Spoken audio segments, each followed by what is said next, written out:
प्यारे दोस्तों, हम देख रहे हैं आज 2024 का जो भूगोल का पेपर है आपका किस तरह का आएगा और कैसे प्रश्न रहेंगे, कौन से प्रश्न पूछे जाएंगे। वो सारे प्रश्न यहाँ पे डिस्कस करेंगे आंसर्स के साथ में, और सभी को आपको जो है अच्छे तरीके से तैयार कर लेना है, क्योंकि यहाँ से आपको पेपर में क्वेश्चंस देखने को मिलेंगे। और आपके जो भी निर्देश है इनको जरूर पढ़ लेना। आपका प्रश्न से 1 नंबर से लेके 8 नंबर तक एमसीक्यू रहेगा, 9 से 16 तक जो है अति लघु उत्तरीय प्रश्न रहेंगे, यानी 2 अंकीय प्रश्न रहेंगे। फिर 17 से 22 तक जो है आपके लघु उत्तरीय प्रश्न रहेंगे, 23 से 24 दीर्घ उत्तरीय, और 25 और 26 मानचित्र। इन सभी के सोल्यूशन हम यहाँ पे देखेंगे। पहले क्वेश्चन से अंतिम प्रश्न तक सारे के सारे उत्तर हम देखने वाले हैं। और आपके 7 सेट जो है बोर्ड जारी करता है। 7 सेट मतलब आपके पास में कौन सा सेट आएगा आपको नहीं पता, आपके दोस्त के पास में कौन सा सेट आएगा आपको नहीं पता। तो 7 सेट जारी करता है बोर्ड, आपके 7 सेट्स जारी करता है, ठीक है। आपके बोर्ड में आपके आगे बैठने वाला विद्यार्थी के पास जो पेपर होगा वो आपके पास नहीं होगा। आपके पीछे बैठने वाले विद्यार्थी के पास जो पेपर होगा वो भी आपके पास नहीं होगा, यानी कि 7 सेट जो है अलग अलग आपको देखने को मिलेगा। और इन 7 सेट्स की तैयारी मैं करवा दूंगा। पहला सेट्स जो आप जो है मॉडल पेपर के रूप में देख रहे हैं, बाकी मैं सेट्स हमेशा देता रहता हूं, उनको जरूर पढ़ लेना। और यहां पर हम बात करते हैं पहले क्वेश्चन से। मानव विकास की अवधारणा निम्नलिखित में से किस विद्वान की देन है? तो इसका आंसर क्या हो जाएगा? मानव विकास की अवधारणा देने वाले वैज्ञानिक का नाम था महबूल उल हक। तो यहाँ पे जो आंसर हो जाएगा ख ऑप्शन करेक्ट हो जाएगा, ठीक है। यदि आपको नहीं पता है कि अभी तक कौन कौन से क्वेश्चन पेपर्स आपके लिए दे दिए गए हैं, कौन कौन से पेपर आपको जो है देखने हैं, और कौन कौन से हमने पेपर सॉल्व करवा दिए हैं, तो उसको जरूर देख लीजिए। ये पेपर्स कुछ जो है अनोखे हैं, इनको जरूर चेक कर लीजिएगा। जिसमें से आपका पहला है अंग्रेजी का पेपर, जो मैंने सॉल्व करवा दिया। पूरा कंप्लीट सॉल्यूशन है अंग्रेजी का, फुल आंसर लिखा हुआ है, तो फुल आंसर मिलेगा आपको, ठीक है। इस तरह से आपका जो है, जिसके पास लेखा शास्त्र है उसका भी मैंने सॉल्यूशन करा दिया है, जिसके पास व्यवसाय अध्ययन है उसका भी सॉल्यूशन करा दिया, और जिसके पास इतिहास है उसका भी मैंने सॉल्यूशन करा दिया है। अब यहाँ आप देख रहे हैं भूगोल। और इसके बाद जो बचे हुए विषय, जैसे आपका हिंदी सामान्य और हिंदी साहित्य, वो भी करवाऊंगा। साथ में केमिस्ट्री और फिजिक्स वो भी कराऊंगा। तो सारे बच्चों का करवा रहा हूँ, इसमें कोई दिक्कत नहीं है। सभी बच्चे जो है क्वेश्चंस पेपर्स को ढंग से पढ़ लें, अच्छे तरीके से तैयार कर लें। प्री बोर्ड की भी तैयारी कराई जा रही है और आपके बोर्ड की भी तैयारी कराई जा रही है, तो इसको आपको विशेष कर ध्यान रखना है, ताकि आपसे कोई मिस्टेक ना हो, कोई गलती आप ना कर पाएं। अब जो दूसरा क्वेश्चन पूछा गया, आपसे पूछा गया निम्नलिखित देशों में से किस देश में सहकारी कृषि का सफल परीक्षण किया गया है? तो कौन सा देश है जहां पर सहकारी कृषि का सफल परीक्षण हुआ है? तो वो है डेनमार्क। तो यहाँ पे जो है ख ऑप्शन आपका करेक्ट हो जाता है। नेक्स्ट जो क्वेश्चन है उसकी बात करते हैं, उसके बाद हम अगले क्वेश्चन की बात करते हैं। हमेशा हम क्वेश्चन को पूरा सॉल्व करके देखेंगे। निम्न में से कौन सा एक जलमार्ग मेक्सिको की खाड़ी में है? कौन सा जलमार्ग जो है मेक्सिको की खाड़ी में है? तो आंसर हो जाएगा आपका जो है मिसिसिपी जलमार्ग, जो है मेक्सिको मेक्सिको की जो है खाड़ी में है, ठीक है। मिसिसिपी जलमार्ग जो है ये कहां पर है? मेक्सिको की खाड़ी में है। नेक्स्ट जो चौथा क्वेश्चन, इसको देखिए। निम्नलिखित में कौन तृतीयक क्रियाकलाप नहीं है? ध्यान रखना है आपको, जो क्वेश्चन पूछा गया इसका बड़ा ध्यान रखना है आपको। नहीं है, तृतीयक क्रियाकलाप नहीं है। यहाँ पे 4 ऑप्शंस दिए गए, फिर उत्तर के विकल्प जो है नीचे की तरफ दिए गए हैं। ध्यान रखिएगा, आपको जो है क्वेश्चन को ढंग से पढ़ना आना चाहिए। तो यहाँ पर जो अगर हम बात करें कि तृतीय, तृतीय मतलब थर्ड जो आपका सेक्टर है वो कौन सा नहीं है, ये आपको बताना है, ठीक है। थर्ड जो सेक्टर है वो कौन सा नहीं है, ये आपको बताना है। मनोरंजन की सेवाएं थर्ड सेक्टर में आती है, तृतीय क्रियाकलाप में आता है। हलवाई का कार्य जो है ये भी तृतीय क्रियाकलाप में आता है। और चल अचल संपत्ति का क्रय विक्रय भी तृतीय क्रियाकलाप में आता है। बचा हुआ चीनी का उत्पादन ये द्वितीय क्रियाकलाप में आता है। तो ये जो ऑप्शन हो जाएगा हमारा चीनी का उत्पादन, यानी कि केवल जो 2 ऑप्शन है, यानी कि सेकंड नंबर जो ऑप्शन है वो सही हो जाएगा। तो यहाँ पे ग ऑप्शन आपका करेक्ट होता है। अगला जो पांचवा प्रश्न है, विस्तृत वाणिज्य अनाज कृषि में क्या होता है, ये आपको बताना है। तो देखिए, जब विस्तृत वाणिज्य अनाज कृषि होती है उसमें क्या होता है? प्रति व्यक्ति उत्पादन अधिक किया जाता है। प्रति व्यक्ति उत्पादन अधिक किया जाता है, तो यहाँ पे प्रति व्यक्ति उत्पादन अधिक होता है, ये ऑप्शन जो है ख ऑप्शन करेक्ट हो जाएगा। छठा क्वेश्चन जो है, भारत के पूर्वी तट पर कौन सा बंदरगाह नहीं है? नहीं पूछा गया है, ध्यान रखना है। पूर्वी तट पे कौन सा बंदरगाह नहीं है? तो पूर्वी तट पे देखो तो मुंबई जो है पूर्वी में नहीं है, पश्चिमी है, ठीक है। साथ ही साथ और कौन सा है मुंबई के अलावा? जो है एक और है, मारमा गोवा, ये गोवा के आसपास में है, तो ये आपका ये भी जो है नहीं है। तो पहला और दूसरा जो है दोनों ही बंदरगाह पश्चिमी तट पर है। पूर्वी में नहीं है। बाकी चेन्नई और तूतीकोरिन जो है ये पूर्वी में आ जाते हैं। तो यहाँ पे हमारा ऑप्शन हो जाएगा फर्स्ट और सेकंड सही है। तो यहाँ पे उत्तर का विकल्प जो है पहला ऑप्शन सही हो जाता है, का ऑप्शन करेक्ट हो जाएगा। अगला जो प्रश्न है इसमें 7वां प्रश्न पूछा गया है, निम्नलिखित में से किस स्थान पर पहला परमाणु ऊर्जा स्टेशन स्थापित किया गया था? किस स्थान पर पहला परमाणु ऊर्जा स्थापित किया गया था? आंसर हो जाएगा आपका तारापुर। तारापुर में पहला परमाणु स्टेशन स्थापित किया गया था। 8वां जो प्रश्न है इसमें देखिए, नीचे कथन और कारण दिए गए हैं, सही विकल्प चुन करके आपको लिखना है। याद रखिएगा 50% जो है आपका जो क्वेश्चन है वो आएगा सीबीएसई की भांति। सीबीएसई का जो पैटर्न है वो ले लिया गया है। प्लस में 50% जो क्वेश्चन है आपका वो आ रहा है आपका यूपी की भांति, यानी यूपी बोर्ड के हिसाब से। तो सीबीएसई प्लस यूपी बोर्ड का जो है यहाँ पर नया पैटर्न है ये। पहला जो पैटर्न था उसमें पूरा यूपी इन्वॉल्व था, इस बार सीबीएसई को करण और काथन वाले क्वेश्चन भी दिए गए हैं और आपके क्वेश्चंस को थोड़ा सा अलग ही बनाया गया है, उचित तरीके से यहाँ पे बताया गया है। ठीक है, तो यहाँ पर आपको सब कुछ ध्यान रखना है और अच्छे तरीके से अपनी तैयारी को करना है। कथन क्या है? धान, गेहूं, आम और दलहन की फसलों के लिए जलोढ़ मिट्टी क्या है? उपयोगी है। तो कथन क्या है? बिल्कुल सही है। कथन क्या है? सही है। अब कारण क्या बोल रहा है? जलोढ़ मिट्टी अधिक नमी के लिए प्रसिद्ध है। ये कारण गलत है। जलोढ़ जो मिट्टी होती है उसमें नमी जो है अधिक नहीं होती है, तो इसलिए वो प्रसिद्ध नहीं है इसके लिए। तो यहाँ पे हम बोलेंगे कथन जो है वो सही है, लेकिन कारण जो है वो गलत है। तो हम बोलेंगे यहाँ पर देखिए, कथन और कारण दोनों सही है, ये भी नहीं हो सकता क्योंकि कथन सही है लेकिन कारण गलत है, तो ये नहीं होगा। कथन एवं कारण दोनों सही है, ये भी नहीं होगा। दोनों ही में से एक कारण जो है गलत है। कारण सही है, ये भी गलत है। कथन सही है क्या? मैंने बताया था स्टार्टिंग में कथन बिल्कुल सही है, तो यहाँ पे का ऑप्शन जो आपका करेक्ट हो जाएगा, कथन सही है। ठीक है, बाकी सब कुछ गलत है। अब आते हैं यहाँ पर जो है आपका रेड जेल के शब्दों में मानव भूगोल की परिभाषा जो है आपको बतानी है। रेड जेल के शब्दों में मानव भूगोल की परिभाषा क्या होगी ये आपको बतानी है प्रभु। 2 अंकीय प्रश्न है, ध्यान रखना है। अंक आपके प्रश्नों के सामने लिखे गए हैं, आप देख सकते हैं कि कौन से अंक के कितने प्रश्न रहेंगे, तो ये आपको पता होना चाहिए। और इस तरह से जो है आपके प्रश्न आएंगे और आपको याद करना है, तैयारी करनी है, तो तैयारी करना शुरू कर दीजिए अगर आप रिजल्ट अच्छा चाहते हैं तो रेड जेल के शब्दों में मानव भूगोल को हमें जो है परिभाषित करना है, उसको हम जो है परिभाषित करेंगे। और परिभाषा कैसे लिखनी है ये मैं आपको बता देता हूँ, ये ध्यान रखना है। ठीक है, ये गलती नहीं करनी है कि आप जो है परिभाषा गलत लिखे। आधुनिक मानव भूगोल के जन्मदाता जर्मन भूगोल वेत्ता फ्रेडरिक रेडजेल हैं। अभी कभी कभी एमसीक्यू भी बनता है, कई सेट में आएगा कि फ्रेडरिक रेडजेल जो है वो कहाँ के भूगोल वेत्ता थे, तो जर्मन के थे।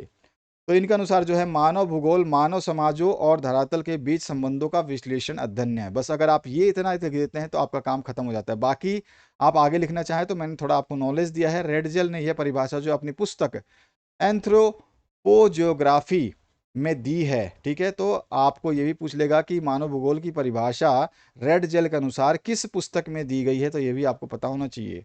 तो ये क्वेश्चन का आंसर इस तरह से आपको लिखना है। 10वां जो प्रश्न है उसकी बात करते हैं और उसके आगे हम बढ़ेंगे 11वें प्रश्न पे। तो 10वें प्रश्न का आंसर क्या है ये मैं आपको पहले बताऊंगा। तो देखिए यहाँ पे पूछा गया जननांकीय संक्रमण सिद्धांत का उपयोग क्यों किया जाता है। तो इसका उपयोग क्यों किया जाता है, तो आंसर लिखेंगे हम, जननांकीय संक्रमण सिद्धांत का उपयोग किसी क्षेत्र की जनसंख्या के वर्णन तथा भविष्य की जनसंख्या के पूर्व अनुमान के लिए किया जाता है। तो ये हो जाएगा इसका आंसर। मानव विकास के 4 प्रमुख घटक के नाम आपको लिखने हैं।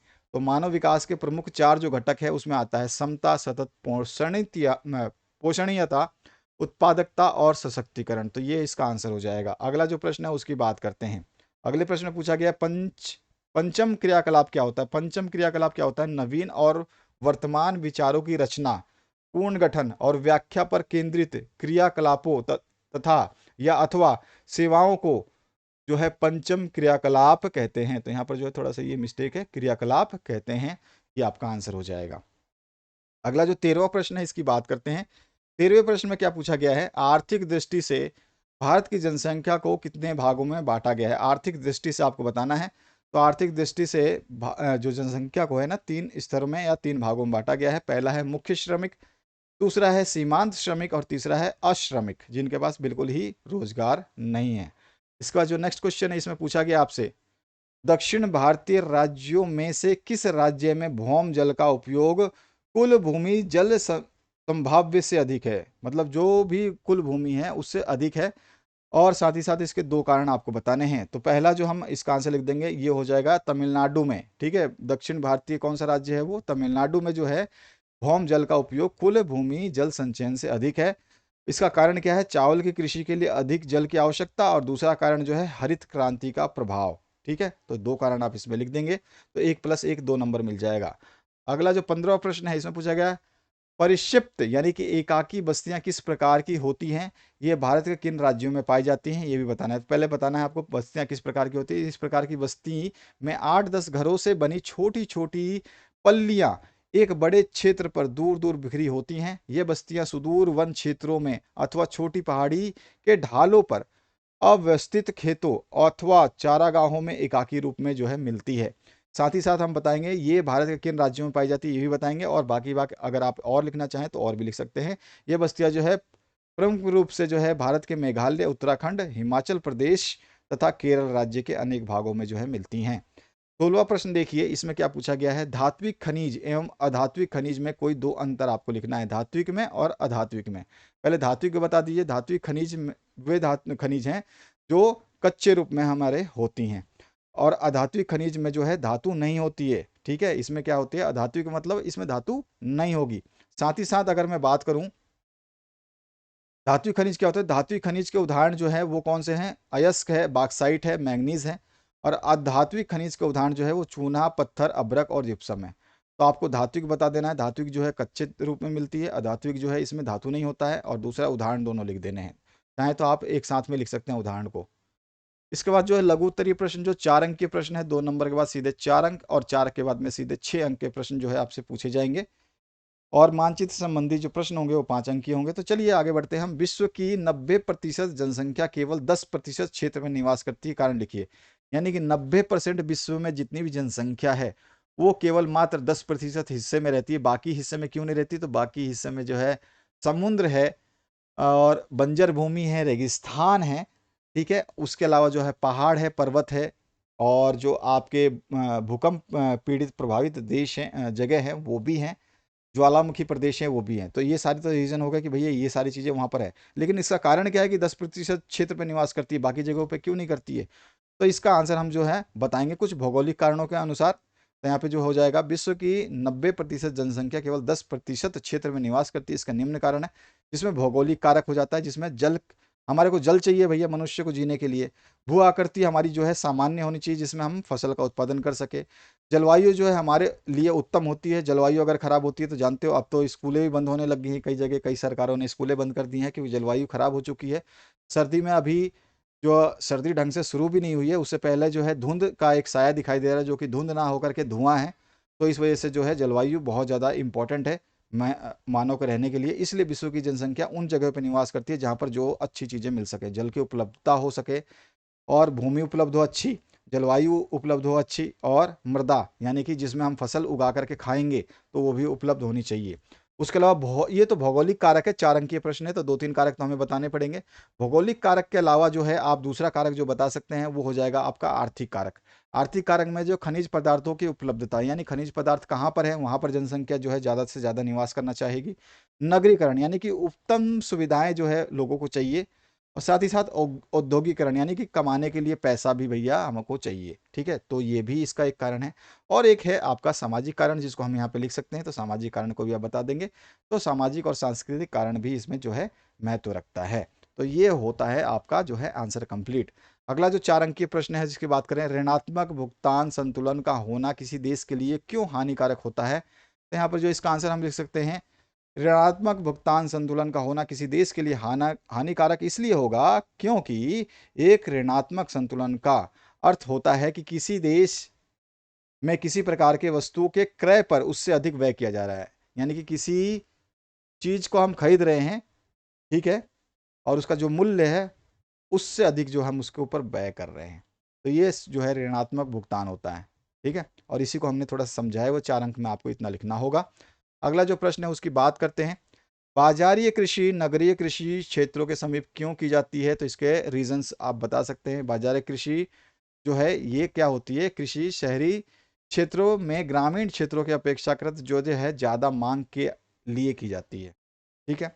यहाँ पर क्या होते हैं, अच्छे आय वाले वर्ग के लोग रहते हैं, जिससे उनकी मांग की पूर्ति होती है और कृषि उत्पाद जो है आसानी से बिक पाते हैं। दूसरा कारण जो है आप इसमें समझा सकते हैं ये वाला, 2 लाइन में केवल, ठीक है। यहाँ पर जो है ताज़ा उत्पाद जो है उचित मूल्य दे जाते हैं, इसलिए हम ऐसा काम करते हैं। इसके अलावा जो तीसरा कारण आप लिख सकते हैं वो लिख सकते हैं ये वाला, ठीक है। इसमें कृषि की लागत जो है ज़्यादा हो जाती है, बाजारी कृषि की लागत जो है ज़्यादा होती है, इसलिए जो है इसको नगरीय बस्तियों के पास, नगरीय आवास के पास में ज़्यादा किया जाता है। इसके बाद जो नेक्स्ट क्वेश्चन है इसमें पूछा गया, अलवणीय जल की उपलब्धता को सुधारने हेतु 4 विधियों को लिखना। अलवणीय जल का मतलब होता है कि जो जल पीने लायक है, जो आप जो है अपने मनुष्य के शरीर में इस्तेमाल करेंगे, वो अलवणीय जल कहलाता है। पीने योग्य पानी जो है अलवणीय जल कहलाता है। तो इसको हम सुधारेंगे तो उसकी कौन कौन सी विधियाँ हो सकती है, तो एक विधि हम बता सकते हैं कि भैया महासागर के जो भी जल है जो कि वो लवणीय होते हैं, वो अलवणीय है। ऐसा नहीं है कि सागर का जल आप पी सकते हो, एक बार आप थोड़ा सा भी पियोगे तो आपको बहुत ज़्यादा खारा लगेगा वो।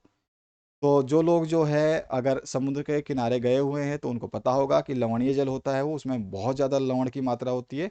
तो उसको जो है स्वच्छ जल में परिवर्तित करना और सतत पोषीय विकास के लिए जल की सतत जो है और पर्याप्त आपूर्ति की आवश्यकता है, तो जल बचत करना जो है ये पहली विधि हो जाएगी। दूसरी विधि हम बता सकते हैं अलवणीय जल के लिए जो है जल बचत तकनीकों तथा जल प्रदूषण की रोकथाम के प्रभावी उपयोग करना। और उसके अलावा जो है हम बता सकते हैं जल संभार प्रबंध करना, जिसमें आपका कूप हो सकता है, डैम हो सकता है, चेक डैम जिसको बोलते हैं, जिसमें हम वर्षा का जल संग्रहण कर सकते हैं और उसमें अलवणीय जल को जो है हम अलवणीय जल के स्थान पर जो है उसको प्रयोग कर सकते हैं, ठीक है।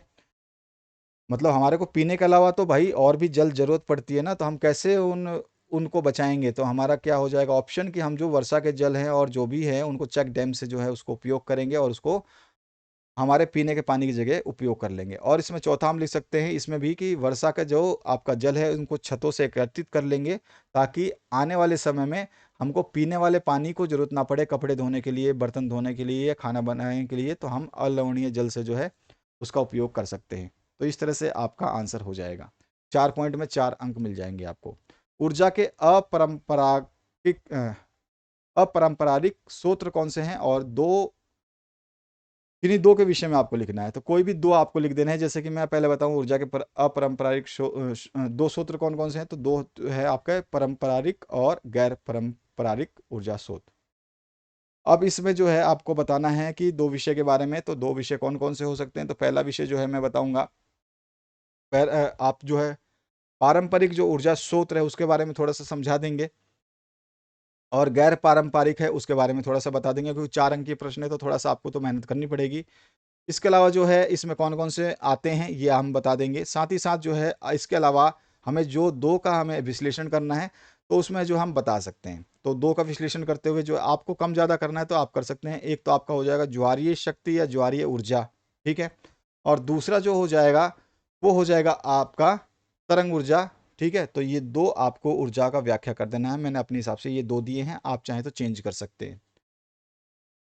सतत सतत पोषणीय विकास की संकल्पना को परिभाषित करनी है। जो भी संकल्पना है सतत पोषणीय विकास की, उसको आपको परिभाषित करना है, यानी कि ढंग से आपको समझाना है। 4 अंक का प्रश्न है, केवल आपको परिभाषा लिखने से जो है 4 अंक नहीं मिलेंगे, तो आपको इसको समझाना होगा। समझाने के लिए जो है कुछ लाइनें आपको इस तरह से लिखनी होगी। तो ये एक पैराग्राफ है जो मैंने लिखा है इसके उत्तर के समक्ष, और जो है इसमें दूसरा पैराग्राफ जो आपको लिखना है वो आपको इस तरह का लिखना है, ठीक है। ये ध्यान रखना है आपको, हर चीज़ जो बता रहा हूँ उसको आप गलती से भी मिस्टेक नहीं करेंगे, सब कुछ पढ़ेंगे और ढंग से तैयार करेंगे और लिखेंगे भी। तो ये पूरा का पूरा जो है आपका सतत पोषणीय विकास के बारे में जो है ये पैराग्राफ बनता है, जिसमें आप इसको लिखेंगे। इसके बाद आते हैं दीर्घ उत्तरीय प्रश्न, जो कि आपके 6 अंक के पूछे जाएंगे। व्यापार के लिए पतन किस प्रकार जो है सहायक होते हैं, पतनों का वर्गीकरण उनकी अवस्थिति के आधार पर भी करनी है। पतन जो है ये अवस्थिति के आधार पर 2 तरह के होते हैं, वो हम बाद में डिस्कस करेंगे। पहले पतन क्यों जरूरी होते हैं या फिर क्यों सहायक होते हैं या किस प्रकार सहायक होते हैं, पहले हम पॉइंट से हम बात करें। तो पतन जो है ये पहले पॉइंट से जो हम सहायक बता सकते हैं, ये देखिए अंतर्राष्ट्रीय व्यापार में जो है ये सहायक होते हैं। इन्हीं से जो है जहाजी माल और यात्री जो है विश्व के एक क्षेत्र से दूसरे क्षेत्र में आना जाना करते हैं। दूसरे पॉइंट में अगर मैं बात करूं, तो दूसरे पॉइंट में हम बता सकते हैं कि भैया पतन इस प्रकार भी सहायता कर सकते हैं, जिसमें लादने के लिए, उतारने के लिए, भंडारण की सुविधाएं जो है पतन प्रदान करते हैं। पतन मतलब बंदरगाह। इसके अलावा पतन जो है समुद्र से स्थल और स्थल से समुद्र तक जाने के द्वार होते हैं। वास्तव में पतन का मुख्य उद्देश्य देश से देश के विदेशी व्यापार यानी आयात और निर्यात के लिए सुविधाएं उपलब्ध कराना होता है, इसलिए सहायता करते हैं। और अंतिम जो हम इसमें लिख सकते हैं कि जो है अवस्थिति के आधार पर पतनों के प्रकार क्या है, तो अंतर्देशीय पतन होते हैं, ठीक है, जिसको इनलैंड पोर्ट्स कहते हैं। और इसके एग्जाम्पल्स आपको देने होंगे कहाँ कहाँ पर हैं। और साथ ही साथ जो है आपका दूसरा जो पोर्ट होता है जिसको हम बोलते हैं बाह्य पतन, जिसको आउटपोर्ट्स बोलते हैं। तो ये दो तरह के जो है आपके पतन होते हैं, तो इनको आपको समझाना होगा। अगर आप ये नहीं करना चाहते तो आपको अथवा मिलेगा 6 नंबर में। मानव के प्रतिकरण की संकल्पना को स्पष्ट करना है, तो मानव का प्रतिकरण क्या होता है, ये आपको संकल्पना क्या होती है ये आपको समझाना है। तो इसका पहला पैराग्राफ जो है आपको ये लिख देना है, और इसके पैराग्राफ के बाद में दूसरा पैराग्राफ भी थोड़ा सा आपको समझाते हुए ये लिख देना है, ठीक है। ये जरूर लिखना है। अगर आपने थोड़ी सी मिस्टेक करी, थोड़ा सा भी क्वेश्चन के आंसर को छोड़ा, तो आपको नंबर नहीं मिलेंगे। 6 अंक के प्रश्न है, ध्यान रखना है। भारत में भू संसाधनों की पर्यावरणीय समस्याएं कौन सी है और इनके निदान के उपाय क्या हैं, इसमें आपको अथवा भी दिया गया है।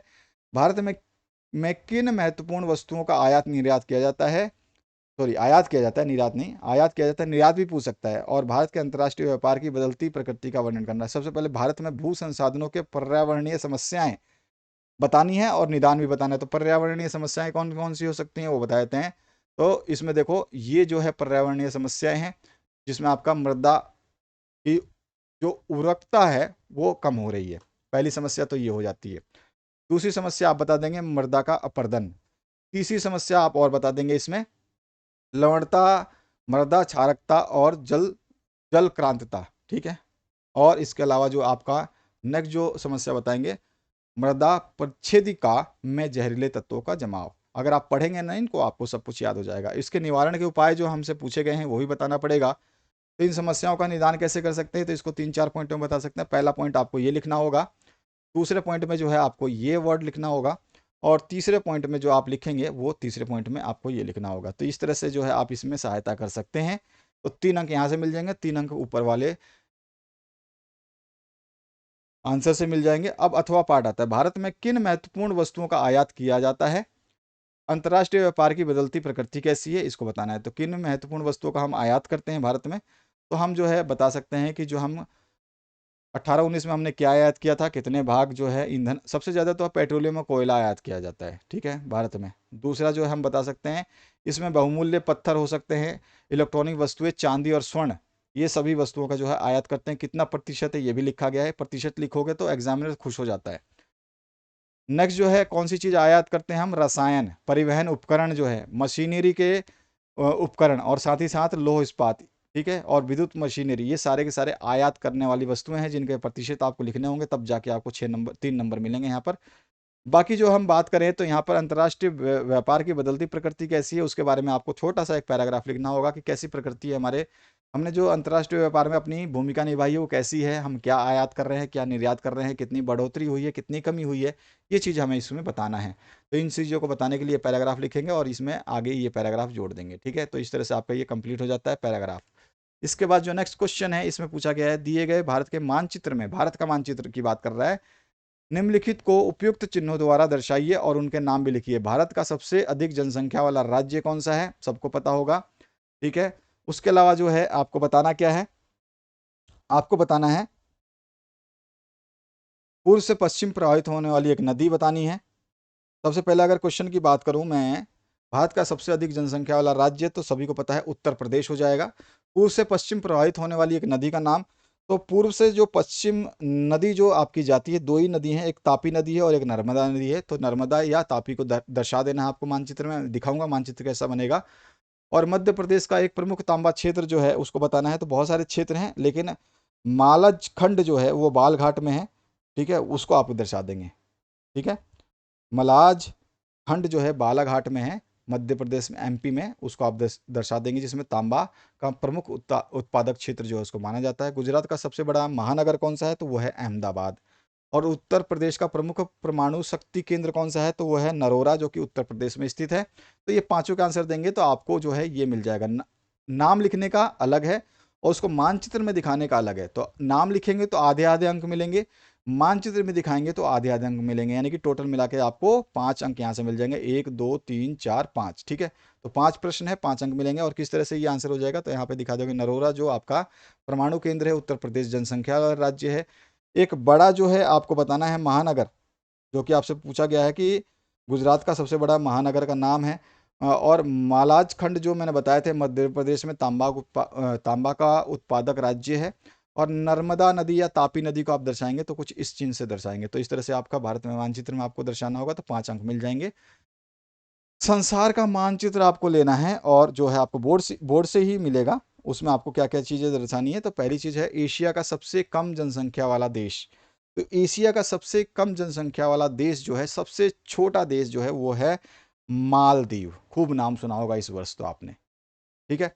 उत्तरी अमेरिका का सबसे बड़ा देश क्षेत्रफल की दृष्टि से कौन सा है तो वो है कनाडा। जापान का सबसे बड़ा नगर कौन सा है तो वो है टोक्यो। अटलांटिक महासागर को प्रशांत महासागर से जोड़ने वाली नहर का नाम क्या है तो वो है आपका राइन नदी ना। वो है आपका कौन सा नहर है ना, यहाँ पे नहर पूछा, नदी नहीं पूछा, नहर पूछिए ना। अटलांटिक महासागर को प्रशांत महासागर से जोड़ने वाला जो नहर है वो पनामा पनामा है। ठीक है, पनामा नहर है। और राइन नदी जलमार्ग 2 देशों तक आपको बताना है। ठीक है, तो आपको मैं सारे के सारे आंसर्स में जो है आपको बता देता हूँ कि इसको मानचित्र में कैसे दिखाना है। तो देखिए यहाँ पर सबसे पहले पूछा गया कम से कम जनसंख्या वाला जो एशिया का जो राज्य होगा, एशिया का सबसे कम जनसंख्या वाला जो देश है वो कौन सा है, मालदीव। तो मालदीव जो है भारत के जस्ट नीचे, श्रीलंका के बहुत नीचे है। यहाँ पे देख रहे हो आप ये डॉट डॉट, ये है। दूसरा क्वेश्चन पूछा गया आपसे, उत्तरी अमेरिका का सबसे बड़ा देश क्षेत्रफल की दृष्टि से कौन सा है तो वो है कनाडा। ठीक है। इसके बाद जो नेक्स्ट क्वेश्चन पूछा गया, जापान का सबसे बड़ा नगर कौन सा है तो वो है टोक्यो। इसके अलावा नेक्स्ट पूछा गया आपसे, अटलांटिक महासागर को प्रशांत महासागर से जोड़ने वाला कौन सा नहर है तो वो है पनामा नहर। और अंतिम प्रश्न जो है इसका हो जाएगा, राइन नदी जलमार्ग किन्हीं 2 देशों के बीच में। तो राइन नदी जलमार्ग जो है यहाँ पर आप दिखा दोगे इस जगह पे। आपको जो मैप मिलेगा थोड़ा सा बड़ा मिलेगा, मैंने छोटा मैप लिया है। तो यहाँ पर ये दिखेगा और ये नदी है ना, यहाँ पे डॉट दिखाई दे रहा है। तो यहाँ से ये बहुत अंदर अंदर जाती है। यहाँ पे मैंने ये जो है विश्व का मानचित्र लिया है, ना कि नदी का मानचित्र। तो यहाँ पर आप दिखा देगा राइन नदी जलमार्ग। और राइन, ये जो राइन नदी है ये जलमार्ग कहाँ से कहाँ तक जुड़ता है तो नीदरलैंड को जर्मनी से जोड़ता है। या फिर आप लिख सकते हो जर्मनी से फ्रांस को जोड़ता है। आप बता सकते हो फ्रांस से नीदरलैंड को स्विट्जरलैंड को जोड़ता है।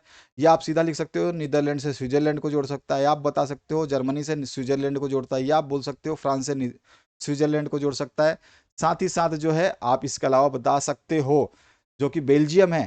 ठीक है, बेल्जियम को भी जोड़ता है ये। तो आप जो आप मर्जी से कोई भी 2 देश लिख दोगे भैया, 2 देश ये है, ये आपका नीदरलैंड से फ्रांस, या नीदरलैंड से स्विट्जरलैंड, या नीदरलैंड से बेल्जियम। बस इतना जो है ब्रैकेट में लिख दोगे, राइन नदी जलमार्ग दिखाते हो और ब्रैकेट में ये शो कर दोगे, जैसे कि ये ब्रैकेट में मैंने शो किया। तो ये इस तरह से इसका आंसर हो जाएगा। इस तरह से एरो भी लगाना चाहो, अगर जगह नहीं है वहाँ पे दिखाई नहीं देगा एग्जामिनर को तो आप एरो लगा सकते हो। तो ये हो गया आपका कंप्लीट सॉल्यूशन। आशा करता हूँ इस वीडियो के माध्यम से आपने बेहतरीन सीखा होगा। लाइक शेयर सब्सक्राइब करना भूले ना। और जो जो प्रश्न पत्र हैं आपके सभी अपलोड कर दिए गए हैं। मैक्सिमम देखिए, मैक्सिमम शेयर करिए ताकि आपके जो नए सेट्स जो हमारे पास उपलब्ध हो चुके हैं उनको हम आपके लिए अपलोड कर दें और जो है आप उसकी तैयारी करना शुरू कर दें। तो आशा करता हूँ प्ले लिस्ट आपके सामने है, इसको आप ज़रूर देखेंगे और इसमें सब कुछ उपलब्ध है। आने वाले एग्ज़ाम के लिए आपका जो भी प्रश्न रहेगा, जो भी सॉल्यूशन रहेगा, वो जो है आपको प्रोवाइड कर दिया जाएगा, चाहे वो प्री बोर्ड हो या फिर आपका जो है मेन एग्ज़ाम हो। Thank you very much, have a good day.